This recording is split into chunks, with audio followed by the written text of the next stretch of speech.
నమస్తే అన్న. సార్ నమస్తే అన్న. ఏం పేరు? సర్వేశ్వరరావు. ఏం చేస్తుంటారు? అది ఇంటీరియర్ బిజినెస్. ఇక్కడ స్థానికులేనా మీరు? సార్ సో ఎట్లుందన్న ఇప్పుడు మల్కాజ్గిరిలో మళ్ళీ ఎలక్షన్స్ వస్తున్నాయి సెంటర్కి సంబంధించి. ఎట్లున్నాయి? ఎవరికేద్దాం అనుకుంటారు? అయితే మేము లాస్ట్ టైం అయితే ఇక్కడ ఎంపీ రేవంత్ రెడ్డి గారు ఉండే ఉమ్. 5 సంవత్సరాల నుంచి. ఉమ్. అయితే 5 సంవత్సరాల నుంచి కూడా ఈ ఏరియాలో మల్కాజ్గిరి అల్లవాళ్ళ ఉమ్. డ్రైనేజ్ సమస్య మేము చాలా పెద్ద సమస్య ఉండే. ఉమ్. రోడ్లన్నీ కూడా డ్రైనేజీలు బ్లాక్ అయిపోయి నీళ్ళన్నీ రోడ్డు మీదకి వెళ్తున్నాయి. డ్రైనేజ్ వాడు వర్షాకాలం కాదు జనరల్ మామూలుగా కూడా. ఉమ్. ఈ సమస్య మీద చాలా పోరాటం చేసాం మేము. చాలా కంప్లైంట్ ఇచ్చాం కానీ పట్టించుకోలేదు ఇంతవరకు. ఉమ్. ఈసారి అయితే మట్టికి ఆయనకు ఓటేయం. ఈటల రాజేంద్ర అన్న గారికి ఓటేస్తాం. ఎందుకంటే సెంట్రల్లో నరేంద్ర మోడీ గారు పీఎంగా ఉండాలని చెప్పి దేశం మొత్తం కోరుకుంటున్నారు కాబట్టి. ఆయన ఎన్నో అభివృద్ధి కార్యక్రమాలు చేశారు. లోన్లు కావచ్చు, ముద్రా లోన్లు కావచ్చు, రైల్వే లైన్స్, నేషనల్ హైవేస్, అనేకమైనటువంటి అభివృద్ధి కార్యక్రమాలు చేస్తున్నారు కాబట్టి ఆయనకి మేము మద్దతుగా ఉంటాం. ప్రధానమంత్రి మూడోసారిగా అత్యధిక ఓట్లు 400 పైసలకి ఎంపీ సీట్లు ఇచ్చి ఆయన చూడాలని మేము అందరం కోరుకుంటున్నాం. అలాగే మల్కాజ్గిరి కాన్స్టిట్యున్సీలో కూడా అత్యధిక మెజార్టీతో ఈటల రాజేంద్ర గారు గెలవబోతున్నారు. ఏమున్నా మీరు స్థానికులు కాబట్టి ఏమున్నాయి ప్రధాన సమస్యలు ఏమున్నాయి? ఒకవేళ మీరు ఈటల రాజేందర్ సపోర్ట్ చేస్తా అంటారు. సో ప్రధాన సమస్యలు ఈటల రాజేందర్ గారి దగ్గర ఎట్లా తీసుకోదాం అనుకుంటున్నారు? ఆయన ఇదివరకు నుంచి కూడా ఆల్రెడీ నాయకుడు, ఎమ్మెల్యేగా చేశాడు, మినిస్టర్గా చేశాడు. ఆయనకు అనుభవం ఉన్న నాయకుడు కాబట్టి ఆయన మా సమస్యలను పట్టించుకుంటారనే నమ్మకం మాకుంది. ఆయన ఎందుకంటే ఆయన ఉద్యమ నాయకుడు. ఆయన మాట ఇస్తే మాట తప్పడం. కానీ తర్వాత గెలిచిన నాయకులు కూడా అంతా మాట తప్పిన నాయకులే. ఈ ఎందుకంటే ఇంత గట్టిగా చెప్తున్నాను, మా జస్ట్ అల్వాల్ డివిజన్ చూసుకుంటే రోజు నాయకులు పోయే రోడ్లు మునిగిపోతున్నాయి డ్రైనేజ్ సమస్యతోటి. ఒక్క రోడ్డు చక్కగా లేదు. ఈ సమస్య మీద వాళ్ళ దగ్గర తీసుకెళ్తున్నాం, జిహెచ్ఎంసీ కమిషనర్ దగ్గరికి తీసుకెళ్తున్నాం, వాటర్ వర్క్స్ వాళ్ళ దగ్గర తీసుకెళ్తున్నాం. కానీ వాళ్ళు పట్టించుకోవట్లేదు. ఈ సమస్య వస్తున్నారు, చూస్తున్నారు, ఫోటోలు తీసుకుని వెళ్ళిపోతున్నారు. వాళ్ళతో పాటు కార్పొరేటర్ వస్తున్నాడు, ఎమ్మెల్యే వస్తున్నాడు. వాళ్ళు చూస్తున్నారు, చేపిస్తాం, అప్రూవల్ చేపిస్తాం, అది చేపిస్తాం, ఇది చేపిస్తాం. రెగ్యులర్గా వీడియోలు పెడుతున్నాం వాళ్ళకి. మా సమస్య వచ్చినప్పుడు వర్షాకాలం కాదు, నీళ్ళు వచ్చిన ప్రతిరోజు వీడియో పెడతాం వాళ్ళకి. చూస్తాం సార్, వస్తాం, చేపిస్తాం సార్, అప్రూవల్ అవుతుంది, మీకు అయిపోతుంది, బాక్స్ డ్రైన్ వేస్తాం. డ్రైనేజ్ చిన్నగా అయిపోయింది పైపు. మా డ్రైన్ ఏమైందంటే 15 సంవత్సరాల క్రితం వేసి చిన్న లైన్, అప్పటికి నీళ్ళు లేకుండే, చిన్నగా ఉండే కాలనీలు. ఇప్పుడు తర్వాత చాలా కాలనీస్ డెవలప్ అవ్వడం వల్ల ఈ లైన్ కలపడం వెయిట్ చిన్నగా అయిపోయింది డ్రైనేజ్ లైన్. మాకు పెద్ద లైన్ కావాలని చెప్పేసి మేము ఎప్పటి నుంచో ఫైట్ చేస్తున్నాం. వాళ్ళు వేయట్లే. కానీ నీళ్ళు వస్తే మార్నింగ్ మంచి నీళ్ళు ఉన్నప్పుడల్లా రోడ్డు మునిగిపోతున్నాయి. ఇక్కడ స్కూళ్ళు ఉన్నాయి, 2-3 స్కూళ్ళు ఉన్నాయి. చాలా ఇబ్బంది, దోమలతోటి, కుక్కలతోటి. డ్రైనేజ్ ఇక్కడ కూడా మెయింటెనెన్స్ సరిగా లేదు. ఇక్కడ మెయిన్ సమస్య ఏమిటంటే డ్రైనేజ్ సమస్య. ఇదో జిహెచ్ఎంసీ వాళ్ళు డెవలప్ చేసేవారు. తర్వాత వాళ్ళు ఈ మధ్య కాలంలో 5 సంవత్సరాల నుంచి వాటర్ వర్క్స్ వాళ్ళకి చెప్పారు. వాళ్ళకి ఏం అవగాహన లేదు డ్రైనేజ్ మీద. మెయిన్ కారణం ఏంటంటే వాటర్ వర్క్స్ వాళ్ళకి డ్రైనేజ్ మీద అవగాహన లేక వాళ్ళు పట్టించుకోవట్లేదు. వాళ్ళ కెపాసిటీ ఏంటంటే 300 mm పైప్ వేస్తూ ఉంటున్నారు. వాళ్ళు ఆల్రెడీ 600 mm పైప్ ఉన్న జాగాలో 300 mm పైప్ వేస్తూ ఉంటున్నారు. చాలా ఇబ్బంది అయితే పోవు నీళ్ళు. ఆల్రెడీ బ్లాక్ అయిపోయినాయి పైపులన్నీ. అల్వాల్ సర్కిల్లో చాలా వరకు డ్రైనేజ్ పైపు రీసెర్చ్ చేయాలి, మొత్తం మార్చాలి. బాక్స్ డ్రైనేజ్ రిక్వైర్మెంట్ ఎక్కువ ఉంది. సో జిహెచ్ఎంసీ సంబంధించి మన కార్పొరేటర్ కావచ్చు, లేకుంటే మీ లోకల్ ఎమ్మెల్యే కావచ్చు, సో వాళ్ళకి వెళ్ళి చెప్పే ప్రయత్నం ఎప్పుడు చేయలేదు? రెగ్యులర్గా చేస్తున్నాము. ఆమె వస్తుంది, చూస్తుంది, ఆమె వల్ల కాదు, ఆమె చేతిలో లేదు ఇది. ఆమె ఇది మన ఎంపీ గారు, ఎమ్మెల్యే గారు పర్మిషన్ కావాలి ఈ పని ఏది చేయాలన్నా కూడా. ఎమ్మెల్యే గారికి పోయినాం, హనుమంతన్న దగ్గరికి పోయినాము. ఆయన కూడా చూశాడు, మా సమస్యని చేస్తా అన్నాడు. ఎలక్షన్ వచ్చింది అన్నాడు, ఎలక్షన్ అయిపోయి చేస్తాడు. ఆయన ఓడిపోయాడు, చేయలేదు. రాజశేఖర్ రెడ్డి ఆయన చేస్తాడు, ఆయన నెగ్గాడు, ఆయన పత్తాలు ఎక్కడ పోయాడు.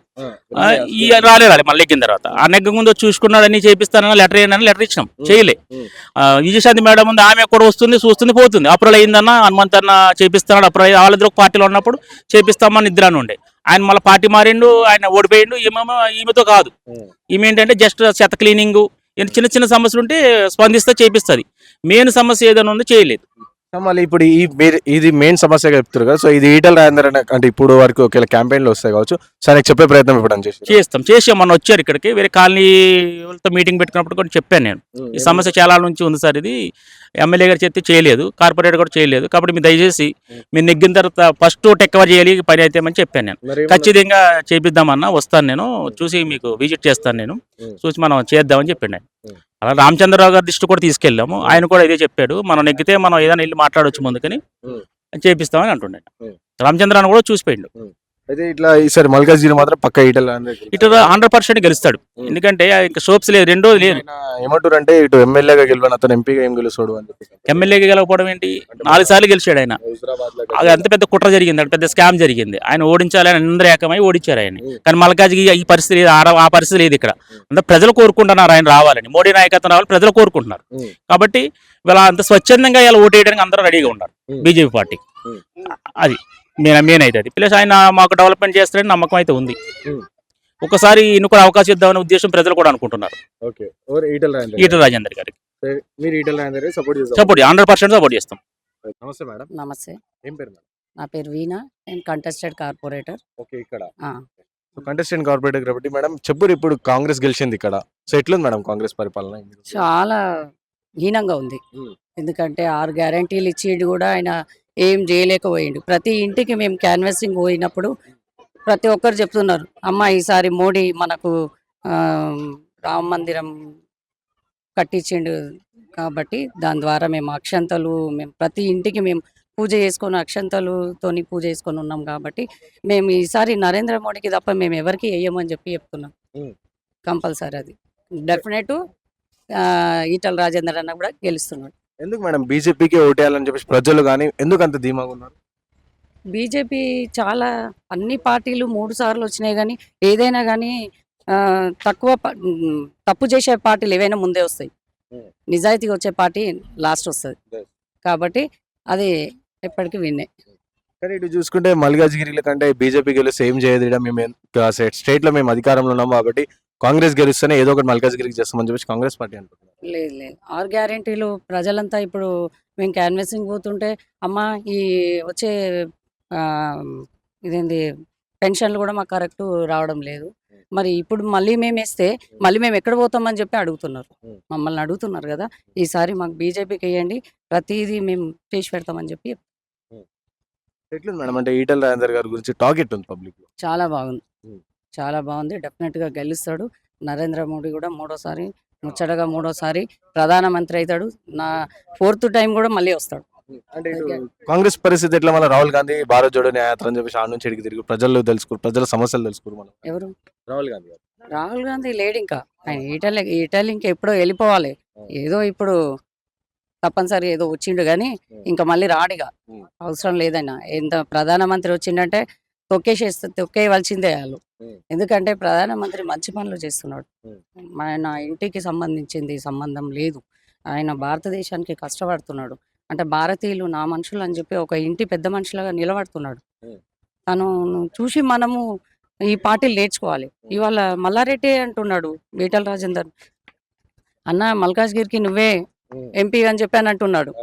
అంటే మరి ఎంతవరకు వచ్చింది? మన పార్టీ కంప్లీట్ డెఫినెట్ గెలుస్తుంది. 100% నరేంద్ర మోడీ, ఈటల రాజేందర్ అన్న గెలుస్తుంది. కానీ ఇక్కడ చూసుకుంటే మల్కాజ్గిరి కావచ్చు, మెడిచల్ కావచ్చు చూసుకుంటే మల్లారెడ్డి అంటే ఇప్పుడు ఏ పార్టీ జాయిన్ అవ్వాలా అని చెప్పేసి ఒక కన్ఫ్యూజన్ ఉన్నాయి. ఇటు కాంగ్రెస్ పోతే బీజేపీ, సో బీజేపీలో జాయిన్ అవ్వదాం అనే స్టంట్తో ఇట్లా ఉండొచ్చు అని అనుకోవచ్చు మనం. లేదు, కంపల్సరీ డెఫినెట్ మా దగ్గరకే వస్తుంటాడు, మా పార్టీలకే వస్తాడు కంపల్సరీ. ఇవాళ అన్నమాట రేపు కూడా వచ్చి రావచ్చు, చెప్పలేం కదా. ఇవాళ నోట్ల నుంచి ఆయనకు ఆ వార్డు వెళ్ళిందంటే కంపల్సరీ చెప్పింది చేస్తాడు. ఆయన పార్టీతోని సంబంధం కాదు, నిజాయితీ ఎక్కడుందో అక్కడ పోవాలి అంతే. కానీ మల్లారెడ్డి చూసుకుంటే ప్రజలు ఏమంటే నిజాయితీ పరుడు కాదు, కబ్జాలు చేసిన చెప్పి చాలా బయటకు వచ్చినాయి. మళ్ళీ అట్లా నిజాయితీ పరులు కాళ్ళసు అంటే లీడర్ని మీ బీజేపీ పార్టీ యాక్సెప్ట్ చేస్తుంది అంటారా?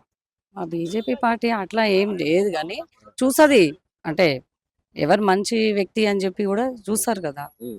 చూసిన తర్వాత తీసుకుంటారు, సడన్లీ కూడా తీసుకోరు కదా. ఆయన చేసింది ఆ పార్టీలో చేసింది కదా, మన పార్టీకి వచ్చినాక చేయలేరు కదా. అది సో ఫైనల్ ఎంత మెజారిటీ ఎక్స్పెక్ట్ చేస్తున్నారు? చాలా లక్ష మెజార్టీ. మేము ఏ క్యాన్వసింగ్ పోయినా ప్రతి ఒక్కరు అమ్మ మేము ఈసారి నరేంద్ర మోడీకి వేస్తాం, మాకు చాలా మంచిగా చేసిండు, మాకు మేము టీవీలలో చూస్తున్నాం. తల్లి చనిపోతే కూడా దహన సంస్కారాలకు కూడా ఆయన ఆర్భాటం చేయకుండా పోయి సింపుల్గా చేసుకొని వచ్చి మళ్ళీ కూర్చున్నాడు.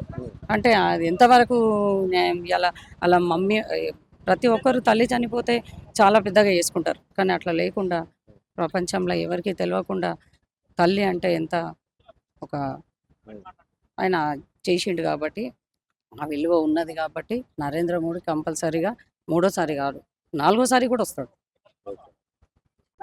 అమ్మా నమస్తే. అమ్మా నమస్తే అండి. ఏం పేరమ్మా? నా పేరు బాలమనండి. ఏం చేస్తుంటారు? నేను హౌస్ వైఫ్ అండి. ఇక్కడ స్థానికులు లోకలేనా? లోకల్ అండి. ఎట్లా ఇప్పుడు మళ్ళీ మీకు ఇక్కడ మల్కాజ్గిరిలో మళ్ళీ ఒకసారి ఎలక్షన్లు వచ్చినాయి, సో ఎట్లా ఓలకు సపోర్ట్ చేద్దాం అనుకుంటారు? ఏ పార్టీకి గెలిస్తే మంచిగా అవుతుంది అనుకుంటారు? మేము టిఆర్ఎస్ పార్టీని మీద పూర్తి నమ్మకంతో 2 సార్లు గెలిపించామండి. కానీ మాకు సమస్యలు అనేటివి ఎక్కడి అక్కడే ఉన్నాయి. ఏ సమస్యలు మాకు పరిష్కారం కాలేదు.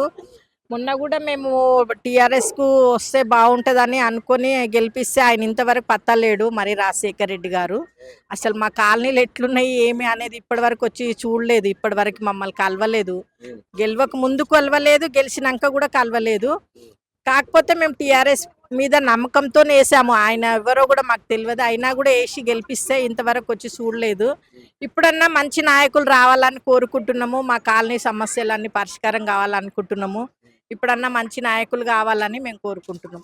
కానీ అమ్మా మీరు 2 సార్లు గెలిపించినామని చెప్పారు, కానీ బీఆర్ఎస్ ఏమంటుందంటే మేము అన్ని చేసినాం, అందరికి డబుల్ బెడ్రూమ్లు ఇచ్చినాము, ఇంటికి నల్ల పెట్టినాం, డ్రైనేజ్ సిస్టమ్ ప్రాబ్లం లేదు, ఏం లేదు, సో సర్వం డెవలప్ చేసినామని బీఆర్ఎస్ పార్టీ అంటుంది అమ్మా. అయితే చిన్న చిన్న సమస్యలు చేసిండ్రు, చేయలేదని కాదు. నీళ్లు అంతకుముందు ఏండ్ల నుంచి మనకు నల్లాలు వస్తున్నాయి. అది కూడా ఇప్పుడు కూడా నల్లాలు వస్తున్నాయి. మాకు అప్పుడు మంచి ప్యూర్ మంజీరా మేము ఇట్లా డబ్బాలు కొనుక్కునే వాళ్ళం కాదు.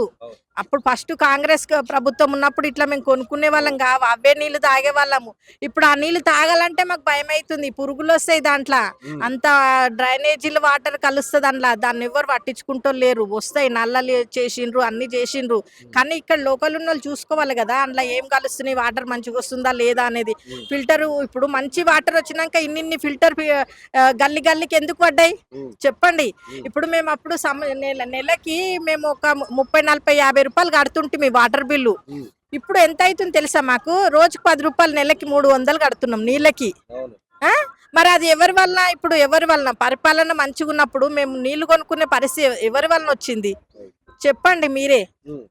మరి కనీసం నీళ్ళన్నా ఇయ్యాలి కదా, మంచి వాటర్ ఇవ్వాలి కదా మాకు. మిషన్ భగీరథ బట్టి ఇంటికి మంచి నీళ్ళు ఇచ్చినాం. మంచి నీళ్ళు వస్తే మరి అవి మంచి నీళ్ళు వస్తే మరి ఎందుకు కొనుక్కుంటున్నారు? ఈ ఫిల్టర్లు ఎందుకు పెడుతున్నారు గల్లీ గల్లీకి? గల్లీ గల్లీకి ఎందుకు పెడుతున్నారు? నీళ్లు సరిగ్గా రాకనే కదా పోయి కొనుక్కుంటున్నారనే ఫిల్టర్లు ఇంటింటికి పెట్టుకుంటున్నారు, పెట్టుకొని అమ్ముతున్నారు. మేము కొనుక్కుంటున్నాము. నీళ్ళు ఇస్తున్నామంటే సరిపోతుందండి? అవి మంచిగా వస్తున్నాయా లేదా చూసుకోవాలి కదా గవర్నమెంట్. మరి ఎట్లా ఇప్పుడు మళ్ళీ ఎలక్షన్ వచ్చినాయి, మళ్ళీ ఇప్పుడు లీడర్లు కనుక మీ దగ్గరకు వస్తే ఇవన్నీ చెప్తారా? మనకి చెప్పడము చెప్పాలి. మరి చెప్పకపోతే మన బాధలు వాళ్ళకి ఎట్లా తెలుస్తాయి? మన సమస్యలు ఏంది అనేది వాళ్ళకి చెప్తేనే కదా వాళ్ళకి తెలిసేది. చెప్పాలి. మరి ఇప్పుడు ఎవరు వచ్చినా కూడా మరి పలానా ఏరియాలో ఇట్లా ఉంది అనేది. మరి ఇప్పుడు ఈటెల రాజేందర్ గారు ఇక్కడ నిలబడతా అంటుండు. ఇప్పుడు ఎంపీ ఎమ్మెల్యే ఇప్పుడు వాళ్ళు వచ్చి ఇంతవరకు మమ్మల్ని చూడలేదు. మరి ఈయన కూడా చూడడా అనే నమ్మకం మాకు కలిగించాలి. ఆయన వచ్చి మా దగ్గర కలవాలా, మాకు మీ సమస్యలు ఏంది అనేది మేము చేస్తామమ్మా, మరి మీకు ఈ బాధలు అనేది మరి వాళ్ళు మమ్మల్ని కలిస్తే గానీ మాకు నమ్మకం రావాలి కదా. నమ్మకం వస్తే ఎవరు అనేది మేము నిర్ణయించుకుంటామండి. అంతే. సో మీకు ఎవరైనా సరే మీకు మంచిగా చేసేటోళ్ళు వస్తే గెలిపిస్తారు. అంతే అంతే అంతే.